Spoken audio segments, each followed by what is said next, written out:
সামনে রমজান, পাপ থেকে ফিরে আসার ডাক, নিজেকে বদলে ফেলার সুযোগ, আর আল্লাহর আরও কাছে যাওয়ার মাস।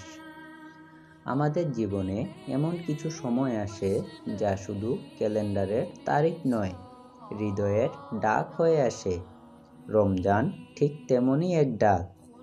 এটা শুধু রোজা রাখার মাস নয়, এটা নিজেকে নতুন করে গড়ার মাস, ভেঙে পড়া মনকে জোড়া লাগানোর মাস, আর আল্লাহর দিকে ফিরে আসার মাস।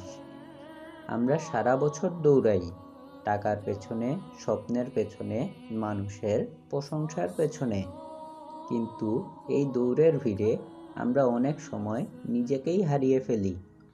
রমজান এসে যেন বলে, একটু থামো, নিজের দিকে তাকাও। রমজান আমাদের শেখায় সংযম। ক্ষুধা, পিপাসা শুধু শরীরের পরীক্ষা নয়, এটা আত্মার পরীক্ষাও বটে। যখন পেট খালি থাকে তখন মন কথা বলে, তখন আমরা বুঝি আমরা আসলে কতটা দুর্বল, আর আল্লাহ কতটা দয়ালু। অনেকেই ভাবি, আমি তো অনেক গুনাহ করেছি, এখন কি আর ফেরার সুযোগ আছে? ভাই ও বোনেরা, রমজান মানেই সুযোগ।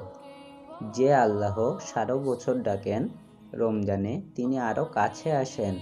তিনি বলেন, আছো, ফিরে আসো আমার পথে। রমজান আমাদের শেখায় ক্ষমা করতে।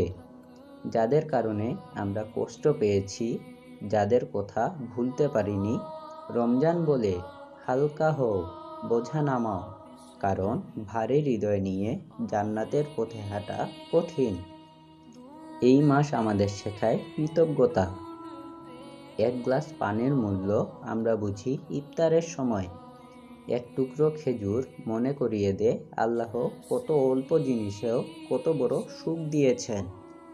রমজান আমাদের মনে করিয়ে দে, আমরা শুধু ভোগ করার জন্যই সৃষ্টি হইনি, আমরা দায়িত্ব নিয়ে বাঁচার জন্য সৃষ্টি হয়েছি। নিজের জন্য যেমন, তেমন অন্যের জন্যেও। প্রিয় বন্ধুরা, রমজান আসছে মানে আল্লাহ আমাদের আবার একটা সুযোগ দিচ্ছেন আগের ভুলগুলো শুধরে নেওয়ার, অভ্যাস বদলানোর, নামাজের দিকে ফিরে যাওয়ার, কুরআনের সাথে সম্পর্ক গড়ার।